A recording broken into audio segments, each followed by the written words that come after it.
jets, more border runs, train rides, and chartered ships. She would become a smuggler with herself as her only cargo. She didn't look forward to the change. Today, though, the immigration agent barely glanced at her photo. "Purpose of trip?" "Safari." "You don't safari in Kenya?" "I hear Kruger is better. Wanted to see for myself." The agent smiled. "Length of stay?" 3 days. That quickly he stamped her passport, nodded her along. As she walked through the nothing-to-declare line at customs, she felt the familiar relief that came with escaping the funnel. She could never be sure. She didn't underestimate the NSA's abilities. Their computers could trace a signal through 1 trillion bits of noise. But they needed a place to start. Helen Kerr's safari wasn't it. She emerged from the terminal at 11 a.m. and blinked her eyes against the bright sun. Winter in the northern hemisphere, summer in the south. A perk of this trip. Her driver, Jan, stood beside a Land Cruiser holding a sign with her name. He was a white man, thickly muscled. "Miss Kerr, pleasure to meet you." He had a strong South African accent, the words spoken slowly, the syllables mashed together. "Pleasure." He grunted a little as he lifted her bag into the Toyota. "Heavy?" He didn't dare ask what was inside. She ignored him again when he asked if her flight had been smooth. Best if he knew nothing about her, not even her accent.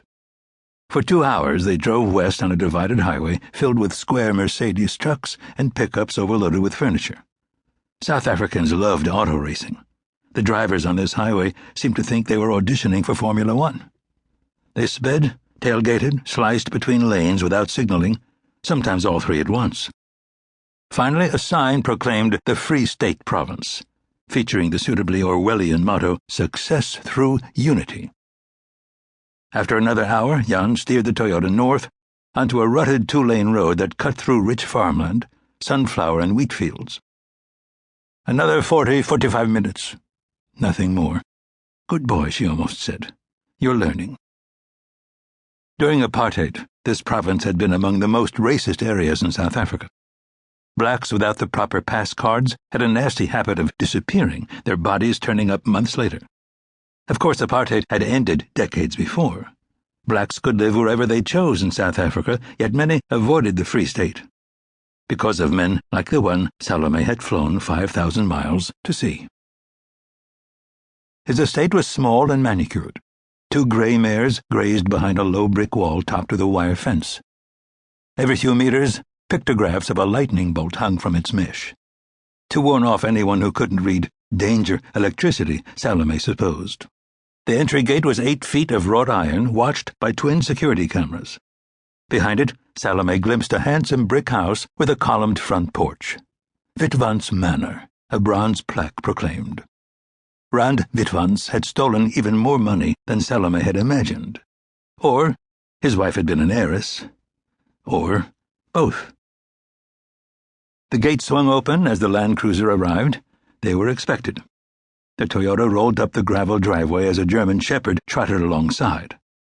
Like everything else here, the Shepherd was a model of the breed, tall and imposing, with dark, broody eyes. That bite hurt me more than it hurt you. Salome preferred cats to dogs. Cats were more subtle. Deadlier, too. The average house cat killed hundreds of birds and mice every year if its owners were kind or foolish enough to allow it outside. Though Salome had neither cat nor dog, nor husband, nor child. Years before, she'd imagined she would. No longer. This project had become her life. As the cruiser stopped in front of the house, the Shepherd barked an urgent warning. In a window on the second floor, a steel-gray Great Dane looked down on them, jowls quivering. A thief who feared dogs had best find another house. The front door swung open. A tall man wearing a blue blazer and khakis stepped onto the porch. Rand Witvans.